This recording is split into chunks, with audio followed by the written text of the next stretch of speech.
Alors salut à tous, je vais faire une petite présentation de l'iPod Touch 6 qui est sorti depuis cet été par Apple, donc une remise à niveau de l'iPod Touch qui n'a pas été changée depuis 2012.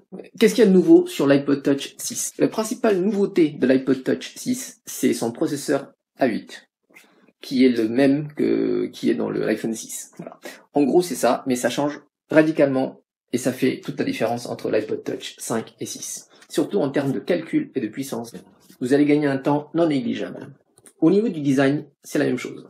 On a le même boîtier, même format, 4 pouces. D'ailleurs, on perd la Dragon sur l'iPod Touch 5, qui était quand même pratique, surtout quand on filme ou on photographie dans des situations un peu périlleuses, la Dragon protégeait et éviter que l'iPod tombe.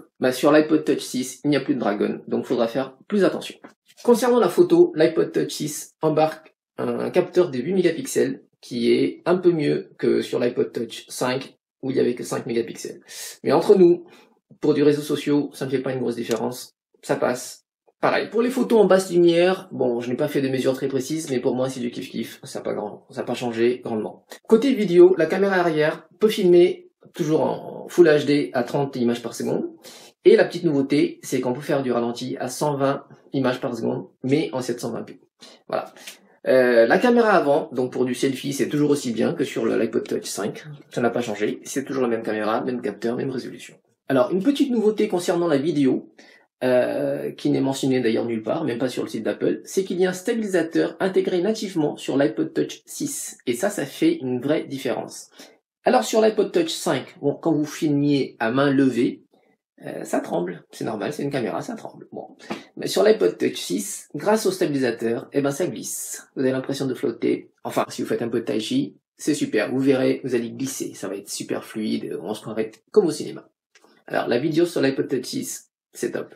Si l'iPod Touch 6 apporte un réel confort d'utilisation et surtout dans le calcul des applications, il faut savoir que, comme c'est assez récent, il y a plein d'applications qui ne sont pas encore à jour. Exemple, Hyperlapse. Voilà. Moi qui utilise beaucoup Hyperlapse, sur l'iPod Touch 5, ça marchait très bien. Sur le 6, la stabilisation ne marche pas, parce que la mise à jour n'est pas encore faite. Bon, quand est-ce que ça viendra? Je sais pas, on verra. Si vous écoutez de la musique, vous regardez des vidéos, vous allez sur internet, l'iPod Touch 5 suffit amplement. Si vous aimez les jeux gourmands, si vous êtes vraiment friand de high-tech, et que vous voulez pas être dépassé, passez à l'iPod Touch 6, parce qu'effectivement, on va passer sûrement à l'iOS 9 et je ne suis pas sûr que l'iPod Touch 5 pourra le supporter. Voilà, on a fait le tour de la question. Donc si vous avez des questions, n'hésitez pas à me mettre un petit commentaire, je vous répondrai sans problème. Et abonnez-vous à ma chaîne YouTube.